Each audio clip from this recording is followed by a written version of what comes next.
Alrighty. Hello, everyone. I hope everyone's having a good day. It's been very long. Actually, let me just check everyone's. Yep.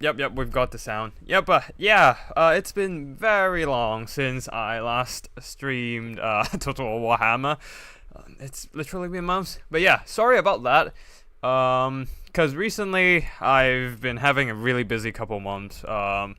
And a lot of changes happened in real life. And yeah, we can talk about it later. At the end of the stream, might have some stuff to do with the channel as well. But yeah, overall, so far life has been treating me well, and that's why I've been able to squeeze out some time to do this stream today.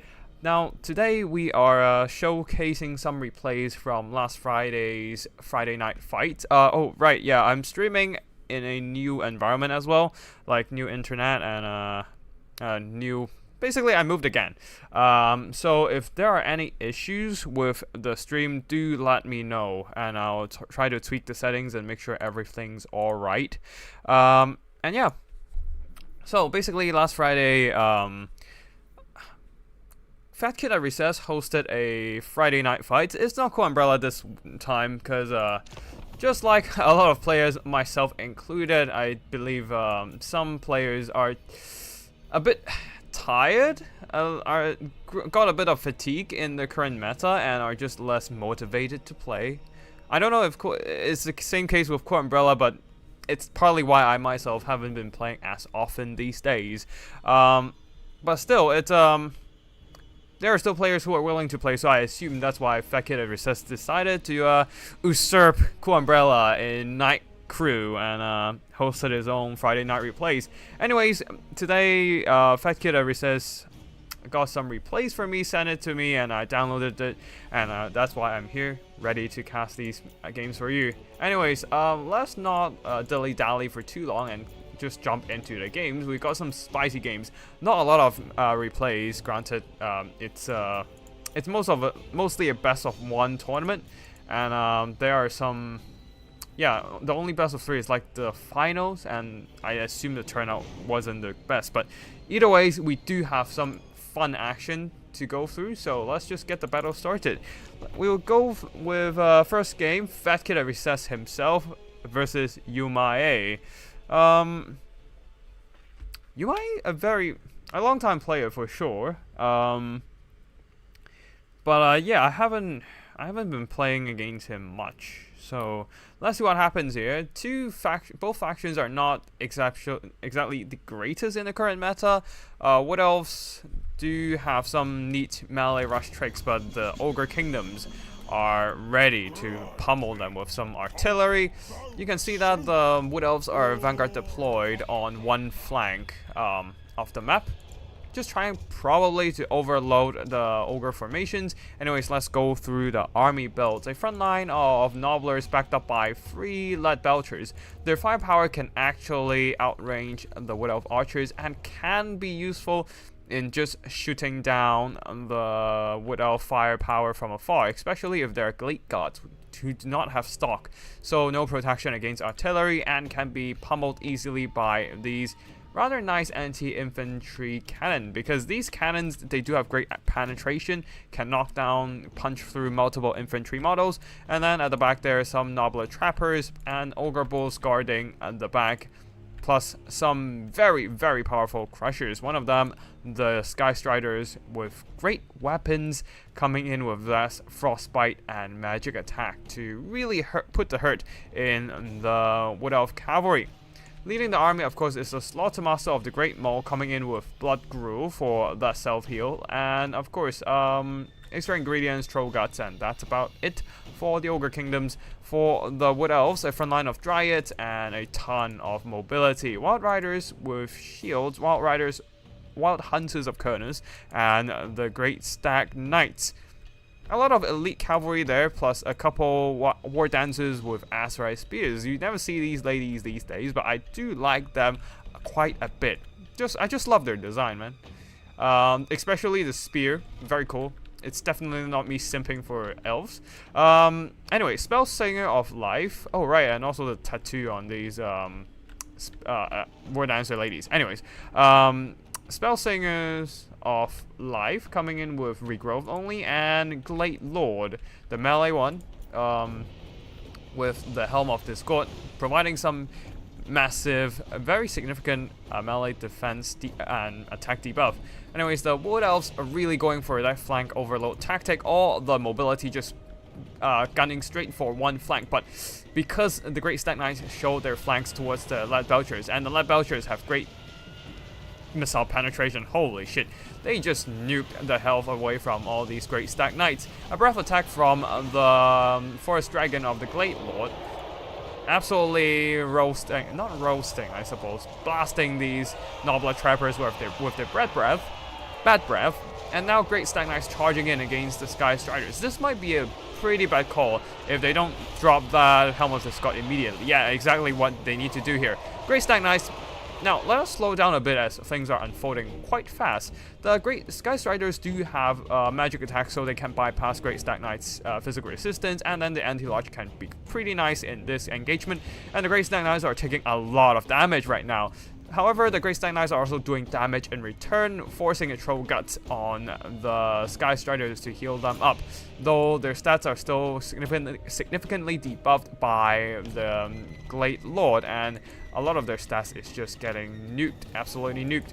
The Wild Riders with shields are also jumping into combat, trying to run down the Ogre Bulls. Definitely a big mistake, as the Lead Belchers are now exposed with nothing to protect them. If the Wild Riders got on top of these Lead Belchers and shut them down, that devastating firepower might have been eliminated in this fight. But so far, these Wild Hunters of Kernels are just trying to reinforce the Great Stag Knights, who have been absolutely wrecked by the Crushers, allowing the Lead Belchers to keep firing into the fray. One of these Wild Riders taking a lot of damage from the focus fire, and I don't think they're gonna hold on for too long, especially when they're frostbitten, so they're slowed down and are having difficulties pulling out of this engagement. The other Great Stag Knights are also down to the last bit of their health. They realize, oh, the Lead Belchers are really nuking our health. That's when they decided to move on to hunt down the Lead Belchers. Dryads are beating up the Nobblers without any issues, but that's never really the focus of this fight here. War Dancers with Azrai Spears are maneuvering around the flank and going after this whole pitched battle of mobility. The Glade Lord is in big trouble right now, being surrounded by two whole units of Crushers with great weapons, focused fire by a ton of Lead Belchers as well. You can see the HP of this Wood Elf Lord is dropping rapidly. Now down to the last 1/3 of his HP, surrounded by anti-large armor piercing. Yeah, this guy is surely dead.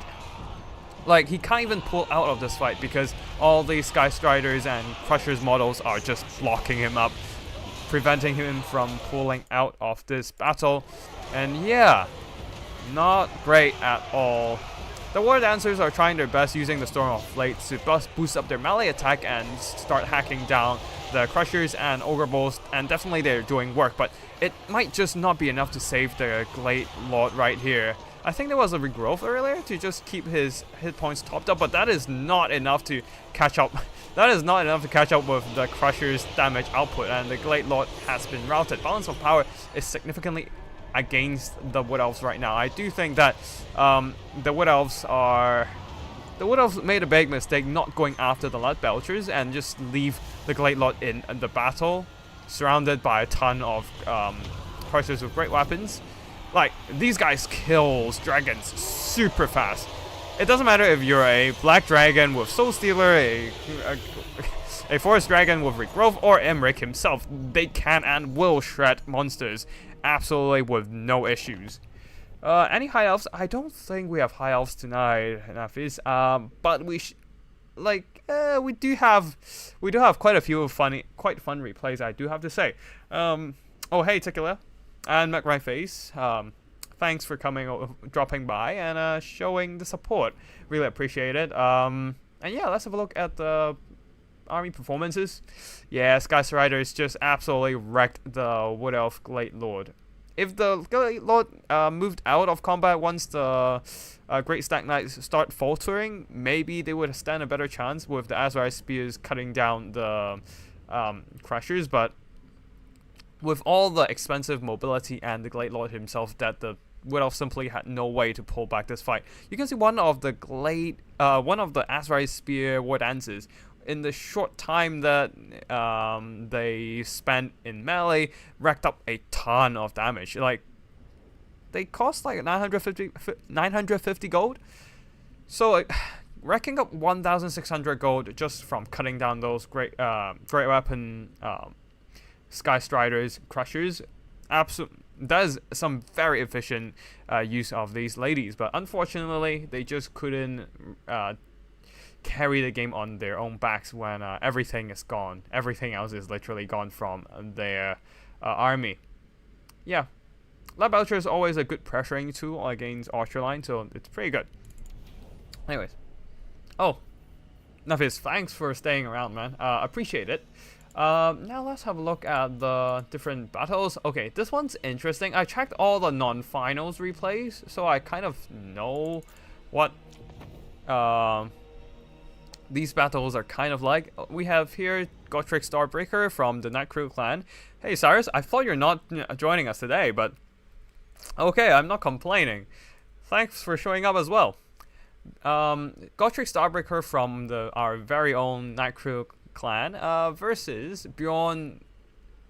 Well, it's Bjorn Orlindry here, but he's mostly known as Bjorn from the VOD Victory or Death clan. So for the army build here, we have a couple war wagons. Interesting, not the usual gun variant. It's the mortar and the Black Lions. So we have some pretty interesting artillery duel, because on the other side we have double Death Shrieker rocket launchers, and for the rest of the army here, just a ton of mobility for the Empire. Outriders with grenade launchers, 2 of them, and like 3 Empire Knights, 1 Outrider unit, and 2 spears just with some leftover funds. And yeah, the war wagons are starting to open fire. The mortars are just blasting away the infantry, doing some pretty nice damage. I was supposed to say like not doing a lot of damage, but actually just wrecking the infernal gods. Now on the far side there, the Death Shrieker is absolutely annihilated by the Black Lion.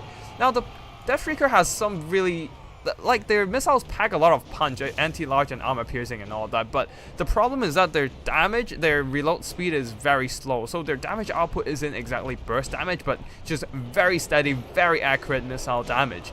And over time they can accumulate a lot of stuff, but against Black Lions, which is known for the burst damage with the volley gun, with their missile volleys, they can rack up a lot of damage in a quick hurry, especially against like a big single entity target like the Death Shrieker rocket launcher that cannot dodge missiles. The armor piercing and just the sheer numbers of missiles, yeah, you can see it is wrecking this Death Shrieker rocket launcher. And both Death Shrieker rocket launchers are offline, while the Black Lions still have enough HP to just stay there.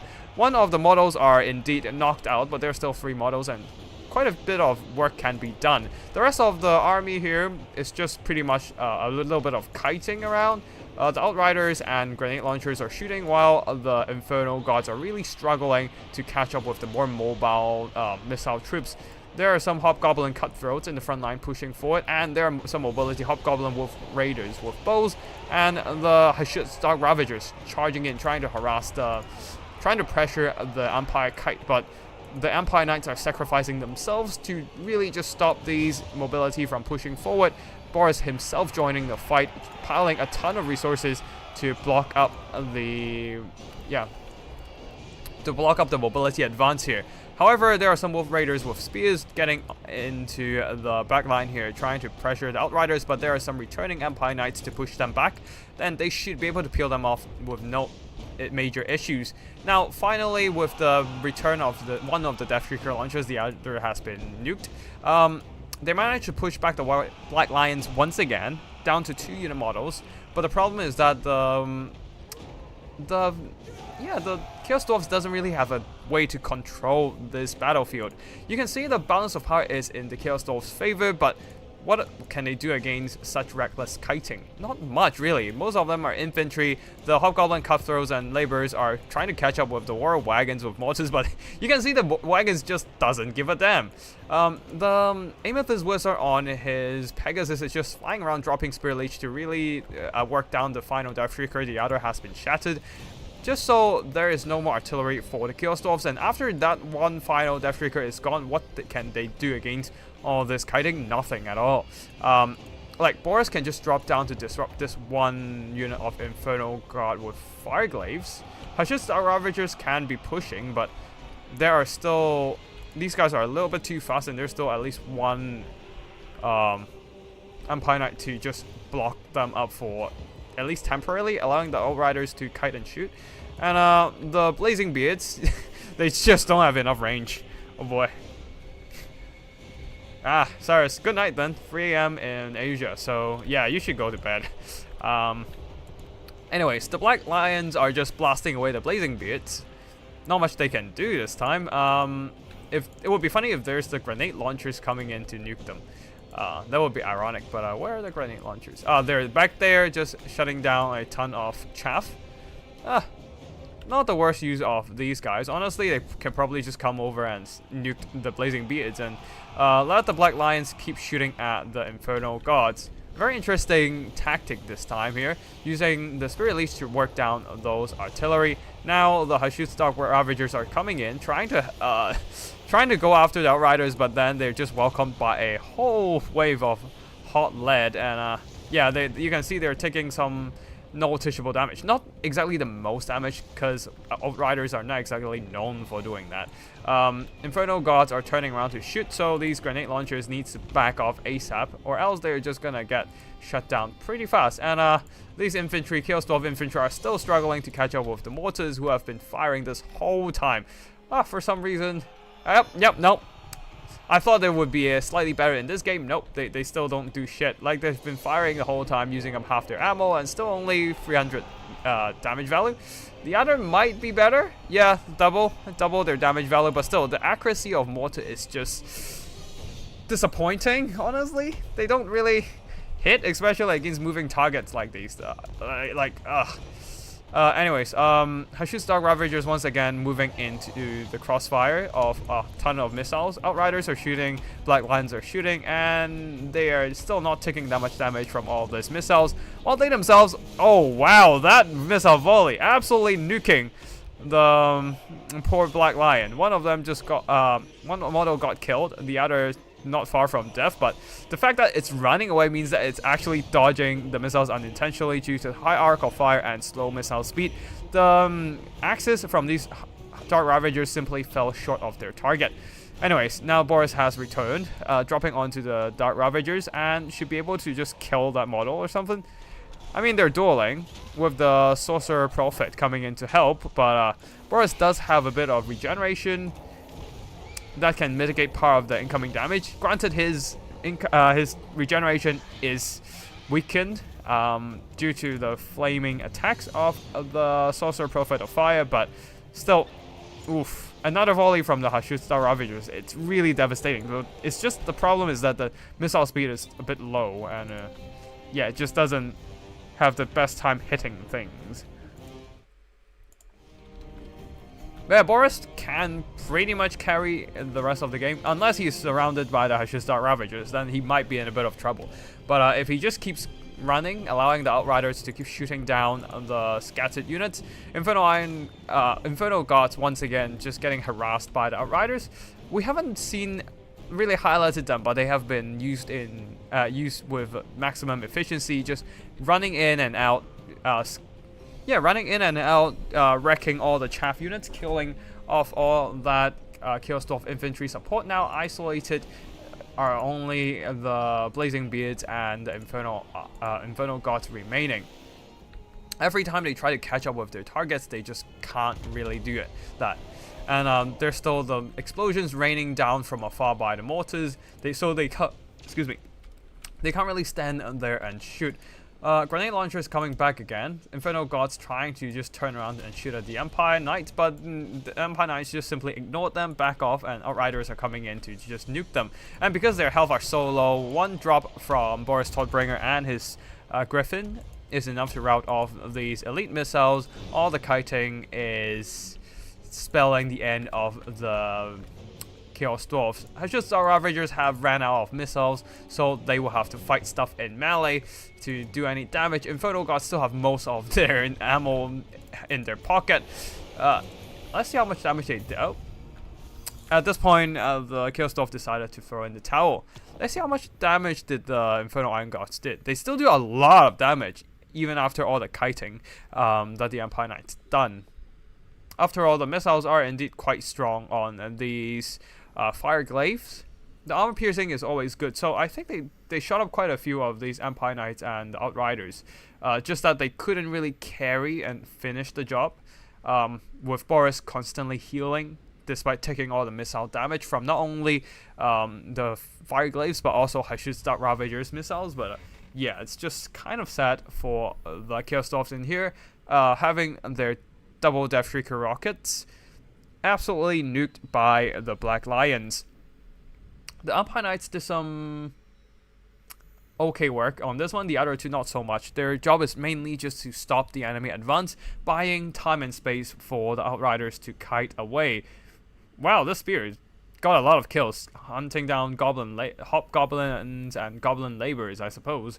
But the Black Lion's definitely one of the main reasons why the Empire was able to win, shutting down the Death Shrieker rocket launches with sheer burst damage with their multi-missile volleys.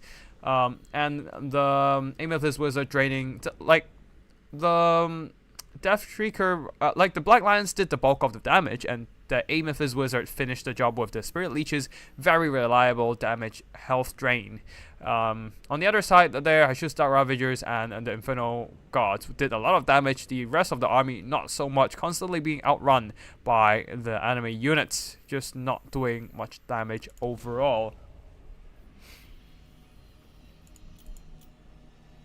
Now we do have a Khorne versus Khorne battle, and then a Vampire Counts versus Bretonnia grinding. Let's go for a full speed ahead Khorne versus Khorne, because you know this is gonna be hell of a grind between the Vampire Count and the Holy Grail Guardians that never dies, the Immortal Grail Guardians with infinite healing, not infinite per se, but damn near invincible and infinite anyways, with their HP pull, with their low model count and regrowths. Let me just hydrate a bit.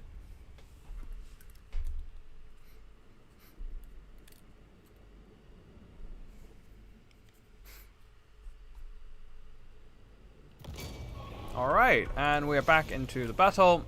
So for the army builds, this is just going to be Khorne versus Khorne, full octane combat, both sides rushing against each other. One side, one Halberd Khorne warriors, Hellforge Hosts, Exalted Bloodletters, Brutes of the Hound, and another Halberd warriors. And then single entity spam Khorne's Bloody Fist, Blood Brute Behemoth, the Regiment of Renown Gorgon, and Valkyr the Bloody. On the other side, Exalted Bloodthirster with a pretty wide front line, Hellforge Hosts, Chosen of Khorne, Exalted Bloodletters, and double halberds on the flanks, protecting the flanks and preventing flanking charges.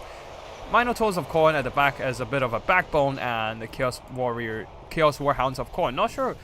I don't think the Warhounds of Khorne is a good idea here. Anyways, oh wow. The Hellforge Host charging into Exalted Bloodletters, somehow getting absolutely wrecked by these lesser version of Bloodletters. Not sure what happened there, but maybe they didn't get the charge order, or just having bad RNG in general, because the other Hellforge Host is absolutely wrecking the Exalted Bloodletters.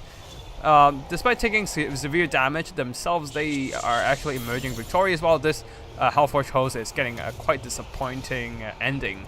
Now at the back there, double Minotaurs of Khorne are trying to get a surround on the Khorne's Bloody Fist, getting that anti-large damage done, and then the Blood Brute Behemoth charging in, slamming a few Minotaurs of Khorne, but they are now boosted by a bit of Horn of Khorne, getting that melee attack boost and really trying to get that damage dealt. But Valkyr the Bloody is in the fray here, doing some anti-large damage.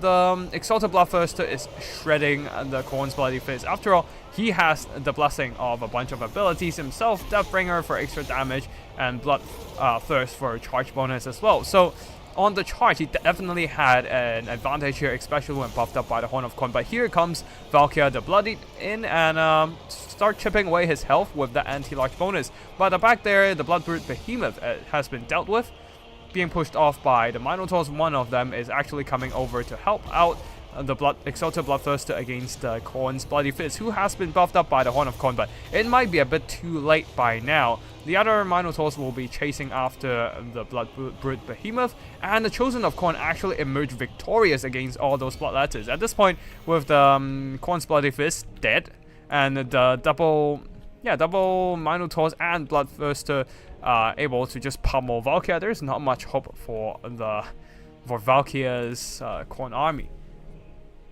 Yeah, it's just two.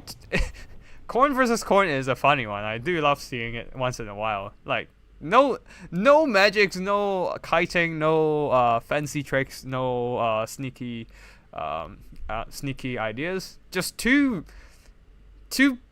players going at each other's throat with straight charges and brawling it out in the fight.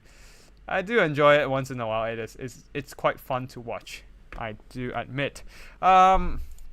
But yeah, it seems that the Bloodbrute Behemoth and the Korn's Bloody Fist is no match for the Exalted Bloodthirster and the double Korn Bulls.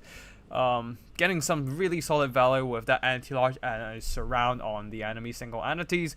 Even if the infantry fight was won by the green Korn, that did not matter. And even actually no, they didn't even win the infantry fight. The Chosen of Korn actually cleaned up everything in the end. Oh boy. Chosens really are the champions of Korn, I suppose. But yeah, the Minotaurs carrying the game for Korn. I mean, both sides are Korn. So Lysuros has won that engagement. And do we still have any more non-finals matches? No, that's it for the non-finals. We are going into the finals with 3 rounds of battle. We still have some time. I might actually just play some quick battles, or if you guys are free and want to join, and feel free to DM me on Discord, and I will do some best of 3s maybe. Let's see. But yeah, let's go for the round 1 of the that's round 1, not match 1. Okay, match 1. Another Korn. Oh wait, no. We have the Vampire Counts versus Grail Guardians. Ooh, that is gonna be a long brawl. I forgot about that. Gotrek Starbreaker versus Pigman 202. On one side we have single entity spam. On the other side we have triple Grail units.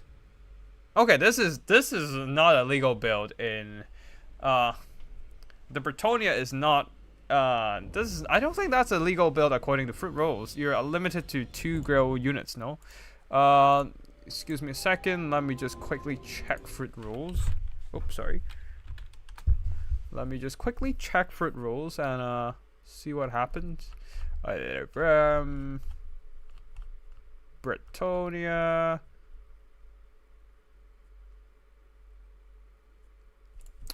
Did it? I thought fruit rules limited Grail Guardians to 2 only. Or they removed the limit actually. Yeah. Let me check. Yeah, I think they removed the limit probably. Fair. They removed it after like the Grail Knights are nerfed. Never mind. I was misremembering things. Anyways. So army builds. It's gonna be a very long grinding battle, partly also because this is on the Pillar of Bone. Yeah, it is on Pillar of Bone. So a super narrow map with only this much of like passable terrain in the middle of the battlefield. Super close though, so there's not much like kiting or cycle charging space once both armies start pushing forward. Anyways, the Vargolf is pushing slightly ahead, but it's not like too ahead. It can quickly retreat back to the infantry support if needed, and then another Vargolf can come in for help. Anyways, let's go through the army belts. Oh wow, already dropping down for a fight, huh? Anyways, on the Vampire Coast side, we have the zombies at the front line, second line of Graveguard, and then more zombies at the back. The Dire Pack as the mobility unit, and then Corpse Cart both corpse guards with balefire, using perhaps I suppose not only giving vigor mortis but also probably getting that flame attack to limit the regeneration of the Royal Hippogriff Knights and Griot units. A pretty interesting idea there. Leading the army is actually the Von Kostan Vampire Lord on foot, so not a dragon can't get surrounded by cavalry as easily, just using the Vampire Lord for support with the Storm of the Night, pinning down those flying units, well, which is Luan and the Royal Hippogriff Knight. And that's it for the Vampire Count's army. We have on the other side the Bretonnians, a ton of peasant mob in the front line, a back line of peasant archers. A very big mistake of the Bretonnian player for sure, having those Grail Guardians and cavalry on the far flank and unable to protect the back line, being so exposed from the Vanguard deployed Vampire Count units. So 2 archers offline already, and then 1 spearman in the middle. It just isn't fast enough to react to this kind of fast threat. Leading an army, King Luan, and there's some Royal Hippogriff Knight bodyguards. And because the Royal Hippogriff Knights are committed to this fight over here, trying to snipe out something, not sure what, but they just took a bunch of damage and did nothing in return, losing 1 unit model even dead on the ground, so limiting a bit of that regeneration and damage output for the later games.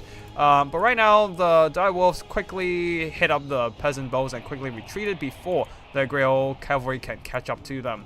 After all, the Grail cavalry did get boosted with a bit of a lance formation, so if they start to get charging, they can actually catch up to the dire wolves if the dire wolves have any slip up on micro. But it seems that Gotrek Starbreaker is quite on top of that micro and quickly maneuvering away from the Bretonnian formation. Sorry for going into slow once again.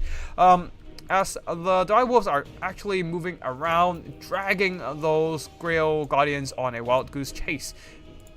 Like, the dire wolves, the Vampire Counts player knows that if the dire wolves are microed properly, they will not be caught up by the Grail Guardians. And for the whole time the Grail Guardians are just going on that wild goose chase, well, the zombie infantry are pushing forward, especially with the Grave Gods pressing in as well. They can just quickly push through the peasant mob infantry, which are absolutely trash, and the dire pack are moving in against the peasant bows. Now, of course, they are taking a lot of Overwatch fire, but here comes the Vargolf as well, and they're threatening to shut down those archers.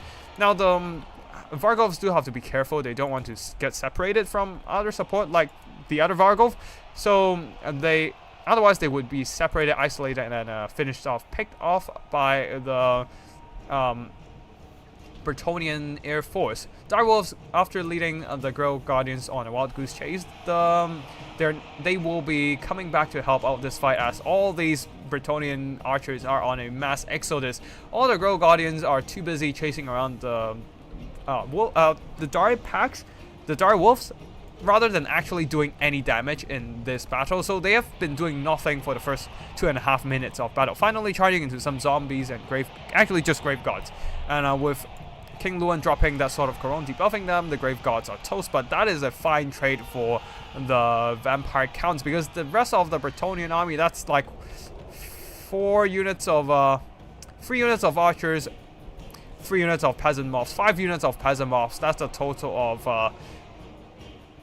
1,700 gold worth of damage value completely gone from the field.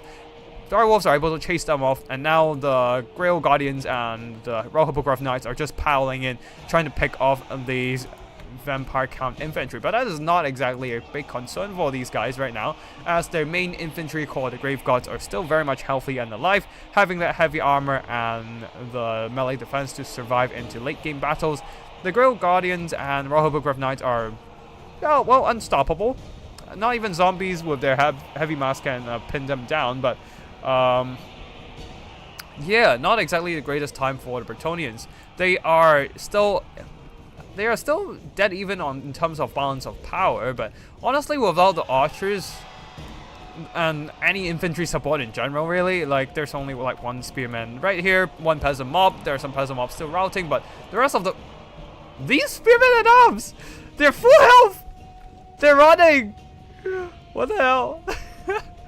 They're absolutely full health. Like, they lost like 50 HP. They just got off. They just got off the map. I don't know. I don't know. This is absolutely dumb. Bravest Bretonian troops. Yeah, absolutely. But yeah, peasant mobs are moving in. Stunsmen getting charged by Grail cavalry, so they just from that one single charge, half of their HP got knocked out, and being forced to use an invocation of the heck to keep them alive. But I don't know. Like right now, the Royal Book of Knights have taken noticeable damage. Wait, where's the caster? Oh, the caster is still in. With Regrowth and Earthblood, she can heal them back up. But the thing is whether the Bretonian Knights without any support can survive this onslaught.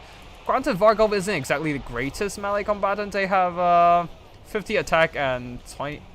They have some 290 armor-piercing weapon strength isn't exactly great.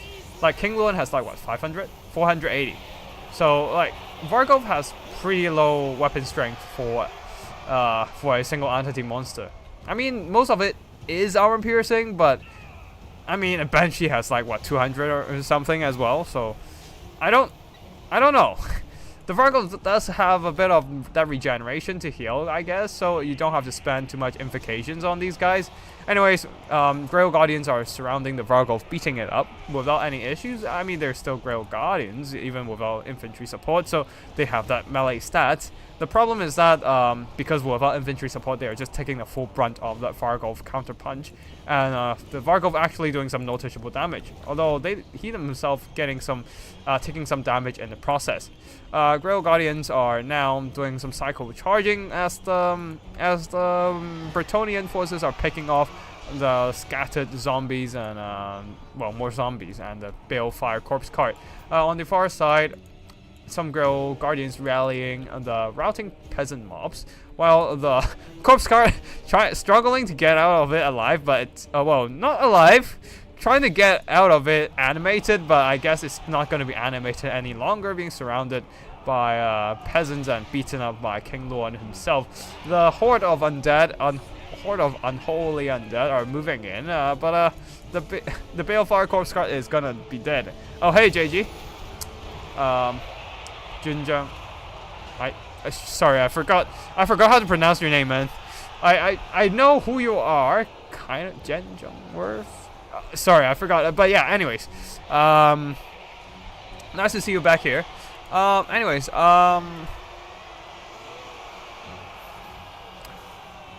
Graveguards fighting Spearmen at Arms and peasant mobs, just overwhelmed by this horde of undead, absolutely unholy undead. There is indeed terror from the Vargov, so peasants can be terrified. Now King Luan is a bit isolated, a little bit ahead of himself, getting just 1v3ing, having the Von Karstein Vampire Lord attacking him from behind. 720 weapon strength. What the hell happened there? Oh, Sword of Anti-Heroes. Pretty nice item, adding that 50% weapon damage. And with the two armor-piercing Vargov beating him up, he's actually on the verge of routing. 0 leadership, and the Storm of the Night pinning him down with that minus 60% leadership. Yeah. This guy is not getting out alive if the Royal Book of Knights isn't coming in to bail him out. But anyways, King Luan is routed, so the well, it seems that they decided to just give up. Yeah, the healing was not work on King Luan anymore, so they have to actually spend Winds of Magic to heal King Luan, because he has routed and deactivated the champion of the lady's champion. So yeah, Vargov doing some work here, taking damage but just regenerating. And the Von Karstein Vampire Lord, despite being on foot, still put out some good work. And the fact that the Bretonian player left his entire archer line at the back just unprotected by any cavalry, that was absolutely devastating as a mistake. All the archer line got routed off without doing much, and the Spearmen at Arms got routed with a whole freaking unit, like 50 damage taken. I might just turn this into like a short. This is a tad bit funny, if you ask me. A tad bit funny, just a bit. Grave Gods. Yeah, it didn't do much damage. Stonesman took a lot of damage, but didn't do much. But Direwolf's got some pretty Direwolf's got some pretty good kills in the early game there, hunting down some of those archers, and then the zombie just push in and push everything off the map. And because the map is so small, being the Pillar of Bones, there's not a lot of space for the routed troops to regroup. And even zombies is fast enough to chase the peasants off the map. So very unfortunate for pigmen there. The Grail Guardians didn't do enough damage at all. None of them did, honestly. And they still have a lot of... I suppose they still have a lot of... They still have a lot of gas left to give, but I assume the Damsel of Life got... and sniped out. Actually, we need to just quickly go back in and... do a fast forward to check everything, just to see if the live caster is routed off the map, then I understand why Pigman decided to just throw the game there. Without the healing to sustain the Grail Cavalry and get Luan back up to speed because he lost his Ladies Champions buff. Then the Bretonnian really lost their biggest weapon. The ace up their sleeve, the super efficient healing on the Grail Guardians. So let's just quickly wait a bit and check.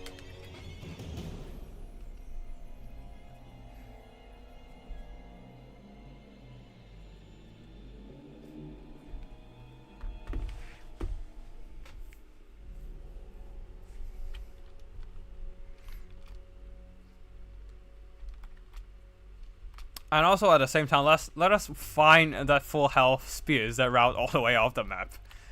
That is just some insane stuff. Okay, these spearmen at arms, they jump into combat, took 50 damage. The zombies aren't even fighting them; they just route. Oh, beautiful! This is beautiful. They took 50 damage. They took a whole 50 damage, and they're like minus 36 leadership. What the absolutely? What the actual fuck? Oh, this is beautiful. Yeah, they just like walk all the way off the map. I just can't. Like, Warhammer leadership definitely a fickle thing.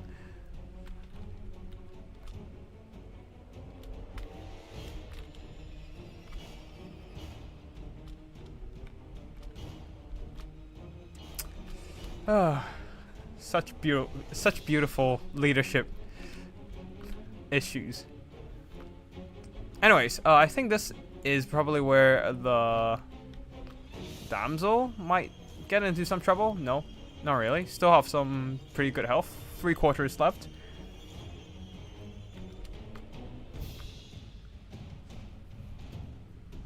Now she jumped into battle. Not much happening right now.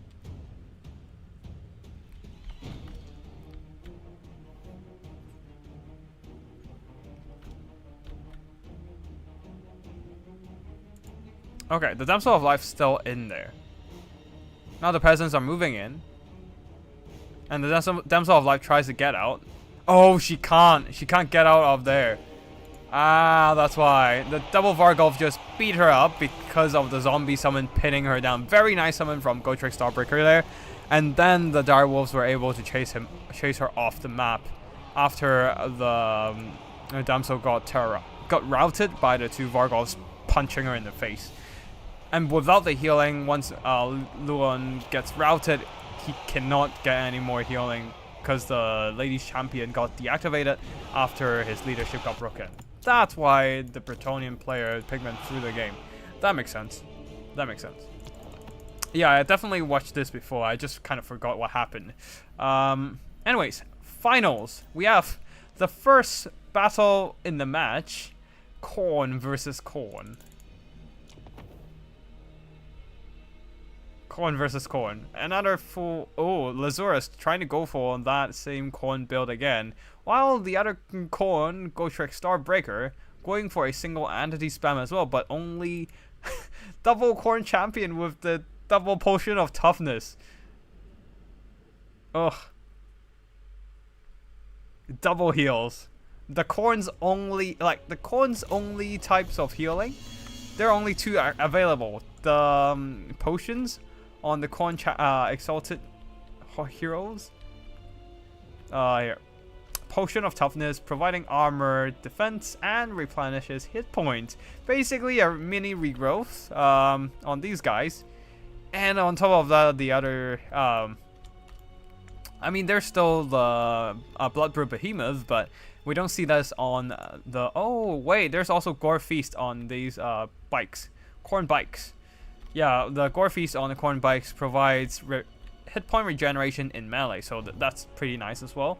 And because they are the on the corn bikes, Totem of Endless Bloodletting provide additional melee attack and leadership buffs. So basically, Herald of Corn on corn bike with a Hellblade on himself, or Locust of Wrath that plus 40 melee attack can be quite useful in a pitched engagement for some extra burst damage. Double Skull Crushers supported by double Exalted Heroes, Brutes of the Hound, tons of Marauders, just dual weapons trying to get that burst damage, Bloodletters of Corn, and that's it for the green Corn army. For the red Corn army, same build we've seen before, Chosen, Hellforge Host, Exalted Bloodletters, double Halberds, and the two Minotaurs of Corn, leading the army Exalted Bloodthirster, and some Corn Dogs, the Flesh, not the Flesh Hounds, the Warhounds. Warhounds, I don't know what they can do in this fight. A lot of anti-infantry stuff against them, and the Skull Crushers are just way above their weight class, so not much can be done by them. Anyways, dual weapons, Marauders are charging in, while the Skull Crushers are slamming into the Chosens, doing some pretty good damage, but they're getting countercharged by the Exalted Bloodthirster and the Minotaurs. Here comes the dual weapon Marauders to just screen them out, and another breath attack from the Bloodthirster just doesn't seem to do much damage, not sure why. Anyways, over here, the Minotaurs are taking a lot of damage from the double Exalted Hero, and the Skull Crushers fighting back. Locust of Wrath boosting everything in the vicinity in terms of melee attack, and with that Totem of Endless Bloodletting, 96 melee attack on the Herald of Corn, and 108 attack on these Skull Crushers. Oof, absolute killing machines on these guys, absolutely wrecking those Minotaurs as well. However, there are indeed 2 units of Minotaurs. They still have 3/4 of HP, while one of the Skull Crushers, despite still fighting, now down to 1/3 of their HP, and the other also down to 3/4. So let's see if it's actually a worthy trade, as the Exalted Bloodthirster is just thriving in this combat, beating up quite a few of the Skull Crushers, and the Minotaurs can just come in to slam him up. But oh wait, he's not doing that. The double Exalted Hero of Corn, because the two Skull Crushers are able to get a surround on the overextended Bloodthirster. Now the double Exalted Heroes of Corn are surrounding the Bloodthirster, beating him up, and they are on a Juggernaut, so they have that extra armor piercing to punch through the melee, the armor defenses of the Exalted Bloodthirster. The Exalted Heroes of Corn are really thriving in this fight for now. And yeah, let's just see what happens here, as the Exalted Bloodthirster is pinned down by a ton of Juggernauts, the Juggernaut mount, and the Corn bike, unable to extract himself from the combat. His leadership is dipping into crumbling into demonic instability, stabilizing yet again. The Halberds and the Minotaurs really need to come in and push everything out, and he did manage to get out of the surround, get back his leadership. Hellforge Host beating up everything in the vicinity. The Brutes of the Hound are fighting back hard, and because the Hellforge Hosts are trying to move past these anti-infantry, the Exalted Blood... Oh, these are Exalted Bloodletters. They are taking a lot of damage from the Regiment of Renowned Berserkers, especially they don't have much armor themselves at all, at only 40 armor. So the anti-infantry bonus, unbreakable trait, as well as their high weapon strength is really good against these expensive Demons of Corn.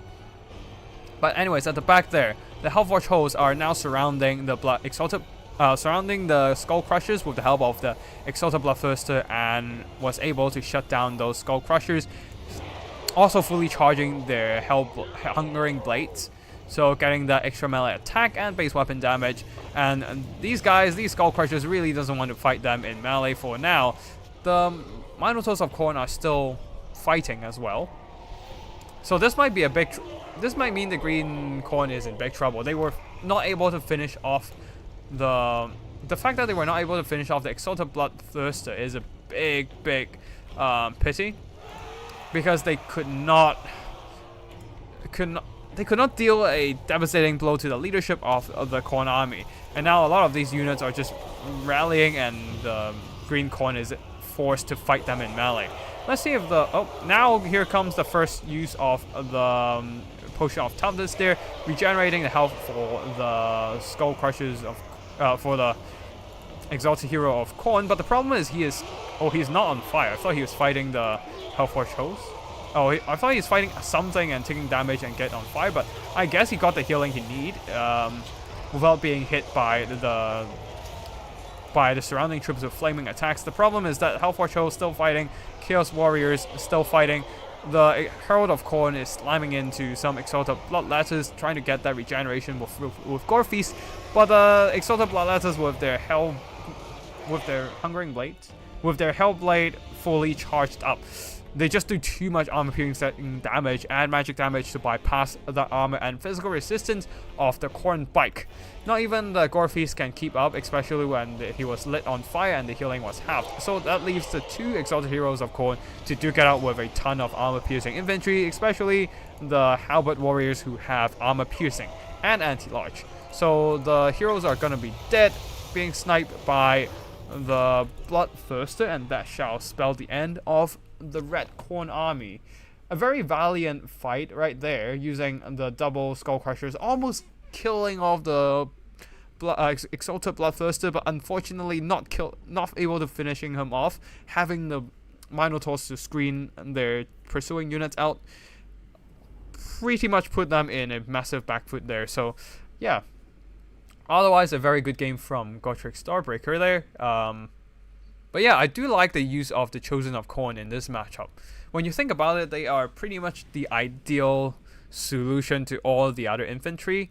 They have anti-infantry, they have great attack and pretty decent defensive stats as well.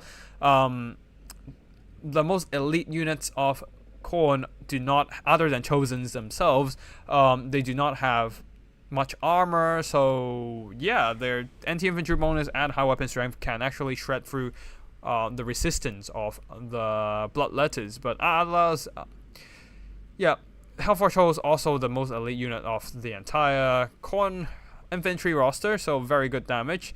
The Minotaurs did some good work, but yeah, I suppose they really did carry the game alongside. Actually, the Chaos Warriors of Corn did a lot of damage against the large units of Corn surrounding the double Exalted Heroes especially. But yeah, that's the first battle of final round.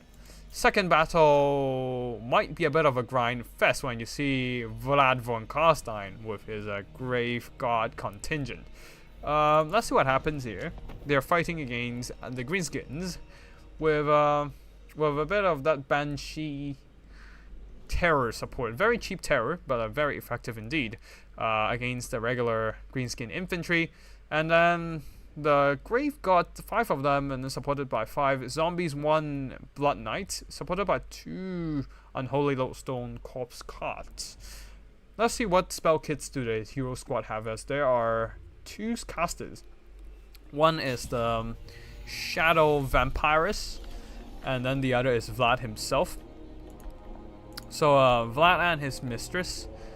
Wait, where's the Vampirus? Oh, in disguise on his Dark Pegasus, Zombie Pegasus? I forgot. Hellsteed. Yeah, that's the word. With Immortal Will and sort of anti-heroes. Basically just using her as like a flying single entity fighting piece. Sort of anti-heroes really trying to get that melee damage, I suppose. And then Immortal Will for the HP replenishment that you can control instead of the Hunger, which only activates in melee. And yeah, Unholy Lodestone Corpse Guard. Yeah, that's it for the Vampire Count army. And then for the Greenskins, the front line of Orc Boys, backed up by a second line of Night Goblin archers, no rusty airs, just the regular ones. And then at the back, big guns supported by stone trolls. Leading the army, we have Scarsnake accompanied by the Giant River Trollhawk with Spirit Leech, and what is the other spell? Aspect of Dread Knight for that terror. Quite interesting. Actually, that's not a bad idea. When you apply that terror onto a greenskin unit, it will help them immune to terror. Counteracting that, Vampire counts terror. Anyways, Rogue Idol leading the army, and that's it for the army builds. Now let's just fast forward, as both armies are just marching forward, trying to get into melee range. And let's see what happens. Now with the Vampirist getting a little close, he's just casting Immortal Will on herself, mitigating the incoming damage from the Spirit Leech and Arrow Fire. A little bit of Fermented Fungi trying to induce the Enraged effect, but just not doing it. Now, Enrage only activates if the target gets below like a certain HP threshold, and she is not below that threshold yet. I think the first time it's 75%, and then for the second activation, the target needs to be under 50%. And yeah, she's not under that threshold, so the Rampage actually didn't activate. While the front line there, Orc Boys getting absolutely wrecked by the Grave Gods. Not too surprised there, Grave Gods heavy armor can mitigate the incoming damage of the Orc Boys, and what they themselves do anti-infantry bonus, shredding through the Orc Boys who doesn't have the greatest melee stats. So here comes the Rogue Idol body slamming a ton of these Grave Gods, but the Grave Gods being undead, they don't care, they do have no fear, they just push on. Well, I said they have no fear, but they do fear one person, and that's Harold Hammerstone. But he's not on the field today, so yeah, unfortunately Greenskins do not have him. Right now, Vlad with his armor piercing and the Banshee's armor piercing are working on the Rogue Idol, who despite having great armor piercing stats, gets absolutely debuffed by the Master of Beguilement, lowering his melee attack down to a puny 20, not hitting things for shit. Orc Boys moving around the flanks, trying to get into the backline, but that doesn't really matter. Corpse Guard with Unholy Lodestone needs to move further forward to support the fight of the Grave Gods, as they're taking massive damage from the Stone Trolls and the Swamp Things. With the Wild Pop, the Greenskins are getting a damage spike right now. The Orc Boys are able to cleave through the zombies more efficiently, but right at the back there, we have the Giant River Trollhawk being sniped by the Vampirist of Shadows, having that 59 melee attack, 45 melee defense, even on a health steed. Yeah, she is actually a very solid melee combatant compared to the Giant River Trollhawk, whose only good stat is like the armor piercing. So against the Vampirist, this big lady here will get beaten up. The Rogue Idol is getting a lot of damage from Vlad and the Banshee. He needs to get out of this fight and start body slamming the infantry, because right now he's not getting much damage done, while he himself is taking a lot of damage from the armor piercing entities. Actually, he's getting some good damage on Vlad, but Vlad being the tank he is, Karstein Ring and the hunger regenerating. Oh wait, he doesn't. Yeah, the Blood Drinker for that healing, 0.2% regeneration. Yeah, he just heals, and it's so hard to kill that guy. So you just kind of have to ignore him till the end game, really. Blood Knights really didn't doing much so far. Now being chased by the Swamp Things, they're just free. They decided, you know what, we're gonna nope all of this fight and let other people deal with it. Yeah, they're just gonna move back a bit. Oh, they're actually charging back in using their anti-lodge against the Swamp Things. Oh, no, they're charging the Orc Boys with their charge bonus. Never mind. Anyways, the fight is now like degenerated into multiple blobs. Stonesman fighting through some Orc Boys, while over here Vlad and the Banshee, supported by a ton of zombies, who are screening out the Orc Biggins from supporting the Rogue Idol, and now the Rogue Idol is slowly but surely getting drained away. Not really drained, but definitely getting slowly chopped away by Vlad and his Blood Drinker. Another Master of Beguilement debuffing the Rogue Idol stats, while on this blob here, a ton of zombies and Grave Gods using their sheer numbers to wear down the Stone Trolls. And the Stone Trolls, despite the armor and regeneration, they're just not really holding it. against an overwhelming numbers. Anyways, Blood Knights here charging into the Orc Boys despite having that regeneration, the hunger self-heal. They're still being charged by a Swamp Things with regeneration, armor piercing, melee attack debuff, and poison. So they did not get a good trade in this fight and will be forced to pull out. Either ways, it seems that the vampire counts do have more control on the battlefield. Ooh, once again, the Vampirist of Shadows diving down onto the Giant River Trollhag. Very nice use of this hero there. Just a flying single entity mobility piece, good for hunting down this, less competent melee targets. Like, for example, the Giant River Trollhag. Interesting. Anyways, Orbiggins, they're fighting, but they're fighting against the Stunsmen, so their anti-launch bonus doesn't mean shit. While the Stunsmen are just thriving in this battle, they themselves are regenerating, having great melee stats, heavy armor, mitigating the incoming damage, and using the anti-infantry bonus to punch down the poor Orbiggins. At the back there, the Swamp Things try to return to the fight, but here comes the Blood Knights charging them from behind and doing some really nice impact damage. Now, there is a fermented fungi from Scarsnake there to pin down these Blood Knights, and indeed he succeeded in pinning these guys down, even killing one model in the process. But the thing is, there are no more support to help him out in this fight, and Vlad can easily just deal with him in a 1v1 combat. So, yeah, it is pretty much the end for the Greenskins, I'm afraid, as their supporting units are slowly dwindling out. Only Scarsnakes remain over here. Stone Trolls are still fighting, but their leadership is on the verge of routing. Orc Boys cannot finish off Vlad von Carstein for sure. There are still some archers on the far side, Night Goblin archers firing in, but I don't know how much they can do at this point. These guys are not, the Stunsmen are chasing off some Night Goblin archers. These Night Goblin archers are still firing, but the Blood Knights are just surrounding and beating down Scarsnake. Once he goes, that will be army losses. And there it is. Victory to the undead, victory to the vampire count. Pretty good damage done from the Stunsmen, but really just the two single entities slowly but steadily chopping away at the rogue idol's health over there, getting some pretty good damage. And oh my god, the Vampirist of Shadows has been hunting down the Giant River Trollhag the whole game, I assume, and did some very solid damage. Now for the Greenskin side, the Stone Trolls did some good damage. Giant River Trollhag Spear Leech did some good work. A lot of stuff got some good damage done overall, but the problem is that they're fighting vampire counts, and against vampire counts, your damage value needs to be higher than you normally do because of all the healing available and summons available to the vampire counts. So you end up needing to kill off a lot more HP in general. So yeah, just the damage is just not enough to finish the game off.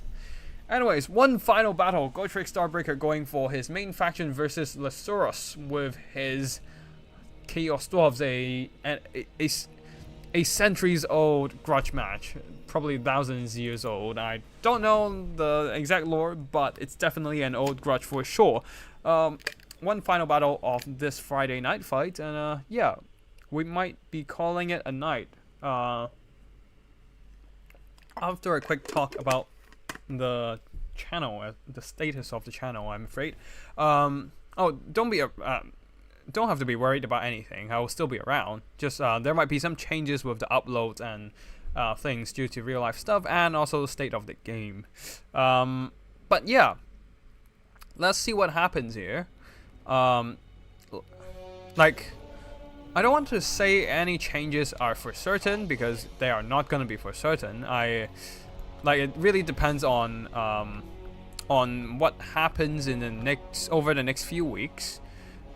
But if anything happens that leads to any changes in upload schedule, I do want to just give you guys a precaution first. Anyways, yeah, so army belts. Gotrek Starbreaker with a dwarf army here. Miner is going for a column formation, probably trying to get some empty space in between so that the flamethrowers, the Skoldergard, able to fire out. Wait, have I seen this before? Yeah, whatever. Let's just play. Wait, hold on a second. Hold on a second. Hold on a second. I feel like I might have seen this somewhere. Is it Daft Plays channel? Hold on a second. Sorry.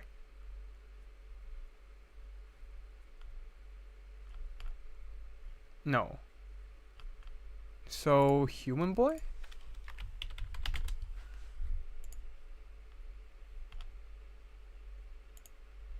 Hold on.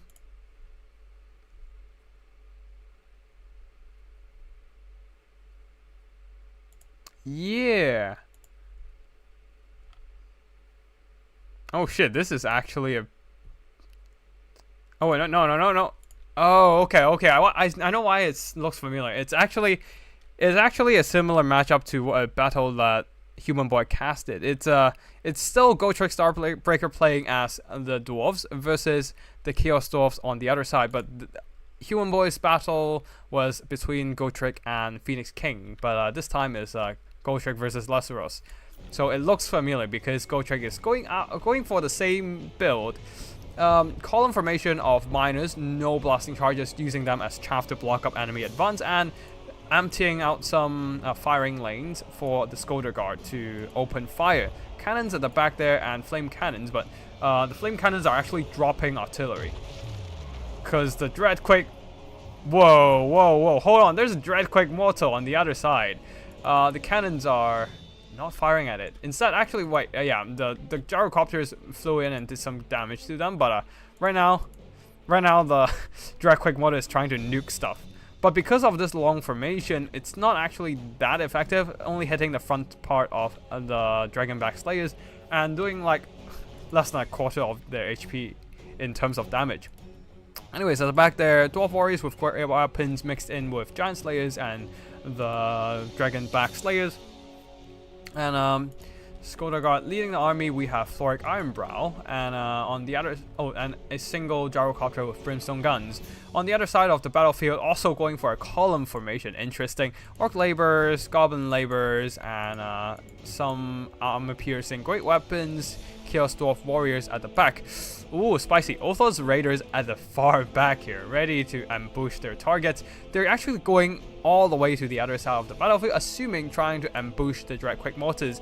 And the Infernal Gods with Fire Glaives managed to push off the gyrocopters, scaring them off with a bit of the armor-piercing firepower. And there are some Bull Santaranders, Hashuts, Ravagers all moving in, trying to keep the gyrocopter at bay, and nice. Keeping them at a safe distance away from the Dreadquake mortar, allowing the Dreadquake to keep just nuking those expensive dwarf infantry. Not exactly the greatest concern for Gotrek right now, I suppose. Like, it's doing damage for sure, but not doing as much damage as it usually does. Usually it just nukes a unit in a single volley, right? But now, like, 2 shots in, and it's like the Dragonback Slayer is still on like 60% of their HP. Now another shot coming in, going after the miners, but it's not hitting that effectively, as you can see. Now the flame cannons are opening fire, wrecking all these poor goblin laborers. Not too surprised on that one. Cannons are switching targets. Wait, what? Not sure what the cannon is doing, but they are not aiming properly for sure. Miners are now intercepting the push of the Goblin Laborers. Scolder Guard moving in, now aiming down the line on these Orc Laborers. Ooh, the penetrating shot is quite interesting. Doing some pretty good damage, sending those Orc Laborers flying backwards. If there's another volley from the flame cannons coming in, the Orc Laborers are certainly routed away, but alas, they're still busy firing at the Orc Laborers on the other side and the Goblin Laborers. Another shot from the Scolder Guard really pushing back the Orc Laborers. Another blast coming in from the Rune of Wrath and Ruin, and the Orc Laborers are truly routed. Now the Scolder Guard might just switch targets on to the Great Weapon Dwarf Warriors at the back there. And Fire Glaives still staying at the back, probably trying to push back the gyrocopters in case they get close. Dreadquake mortar is still firing, but not doing that much damage overall, as the Goblin Laborers are intercepted by the miners on the side.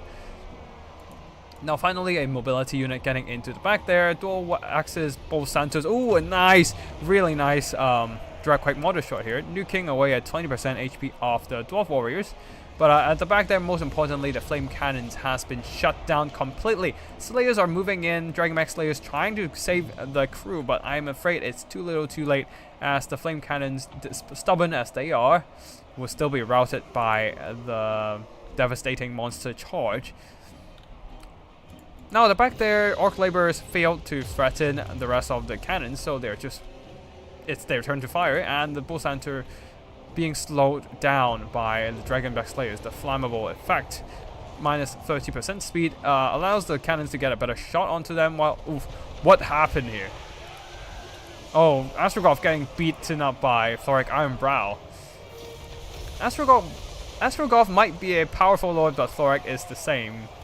Yeah. Astrogolf just get beaten up. I suppose there's a rune of negation in the mix there, helping.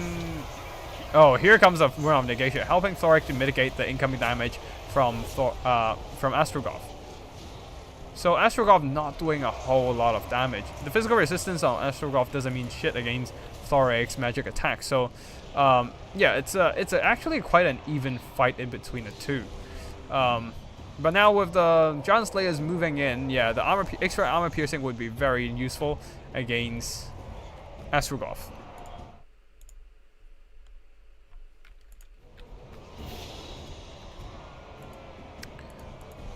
But yeah, right now the Great Weapon Chaos Dwarf Warriors have been held back in reserve, and this has been a very nice decision. Now they got into combat and has been fighting for a bit, still having half health left, they're already almost getting back their valor. These ones not so much, but still, these guys cutting down the Shoulder Guard.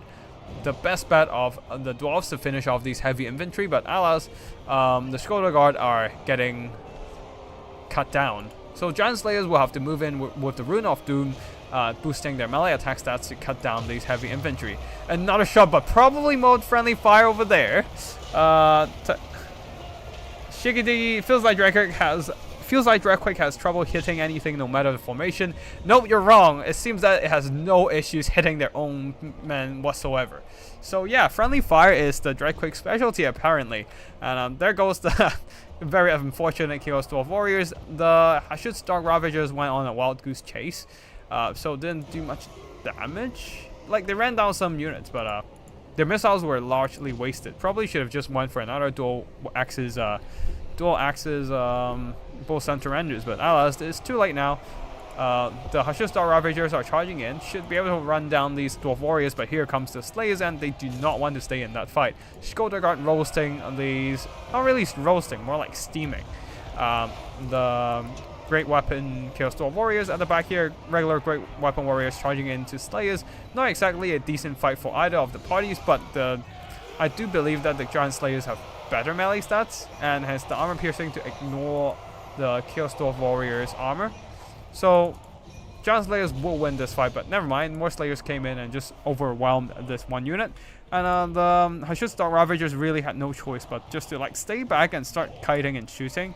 Perhaps maybe they can shoot down Thoric Ironbrow, but then again, Thoric does have a total of 40% of negation against missiles, physical missiles. So instead of firing, I don't know.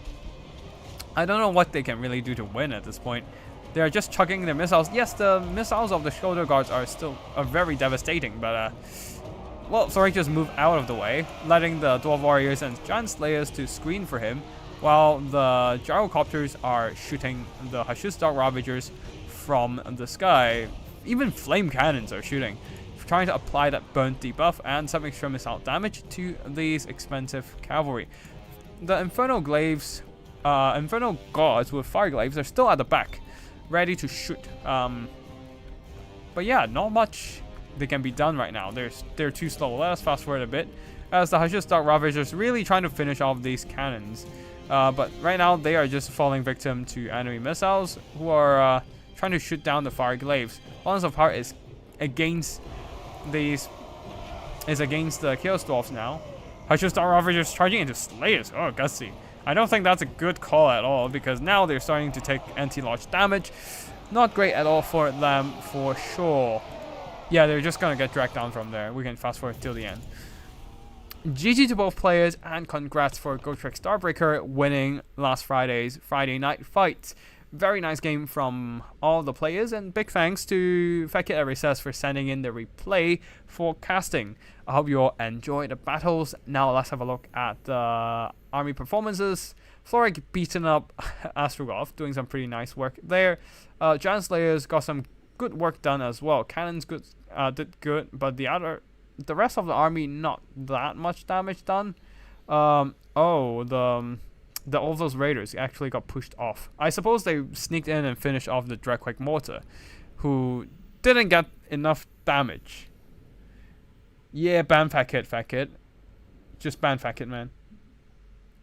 But yeah, the Dreadquake just didn't do much damage. It just doesn't hit. Aiming at the wrong part of the army, I suppose. Anyways, the rest of the Chaos Dwarf army, Fireglave's actually a very solid unit, but the dual axes, bows and Tyrannoders also did decent. The thing is, the rest of the army not so much. One Chaos Dwarf warrior earned back their value, the others two didn't. And the laborers, well, they're laborers, so not much to say about them. Oh, right, yeah, the Gyrocopter. Very good damage. I suppose they also helped out. They did the bulk of the work against Dreadquake Mortar. But yeah, that's it for today's replays. And yeah, just want to give you guys an update on my channel. I recently started a new job, which leads to some stuff changing in real life. My lifestyle pattern will be a bit different from now on.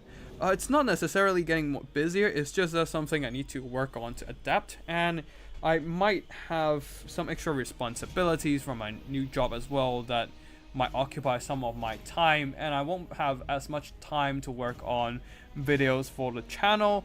However, I'll still try to maintain the upload schedule as much as possible, but if I can't, then I might upload one less video every week. Not like anything amazing, like not anything very life-changing or significant, just basically the short video every Wednesday might not be a thing for certain weeks, like partly because of my life real life changes, but also partly because the game just doesn't have anything new. There's no new content. Even the last content update, the Shadows of Change, doesn't have that much content to the game. And I basically did like 50% of the new content that I want to do. Like maybe 50 to 70% of the content I want to do, I did everything in like the first 2 weeks of early access. So I don't have much else to talk about these days. Like, and also the fact that I've been very busy the last couple months was not helpful. Like I was traveling for a good 3 weeks in December, so I was just slamming out replay after replay for those for uploads while I was traveling, and yeah, that's why they were like replays from like 3 weeks ago. They were played like 3-4 weeks before they were cast, and then because I was just casting everything in a whole batch. And yeah, so over the past 2-3 months, I wasn't able to do too much content for the game. Now, however, depends on how my new job works out. If I know this sounds weird, since I know Human Boy did talk about his own job situation recently, but this has nothing in relation to that. It's just some real life changes I have recently. So yeah, it really depends on what happens over the next few weeks, and whether I can maintain the current upload schedule, or maybe I can even add more stuff to my content schedule, or maybe I have to upload less stuff. There might be some, just basically want to tell, I know it sounds a bit messy from what I said, but basically the whole point is there might be changes to the content schedule over the next few weeks and in the new and for the rest of the near future even, but nothing is set in stone yet. It really depends on what happens over the next few weeks, included but not limited to: one, my real life changes, and two, the content of the game, whether we have new contents over the next few weeks, whether we have another hotfix, or whether any substantial updates like the promised Shadows of Change expansion upon expansion pack, the free update to the DLC. Well, we still haven't seen any news about it yet. Like, another thing is that the content creator program of CA also got shut down after, I assume, the layoff of a lot of stuff of the company. So like, I'm not even in any kind of creator program with CA right now, so I don't have any access to any information, and I'm sure that's the case for most other content creators, unless somebody has like personal contacts. Then I don't know, but I don't have any of that. So I have no idea what's gonna be coming for Total War Warhammer in general. But let's see. Let's wait and see what happens over the next few weeks, and see when are we getting that Shadows of Change free update.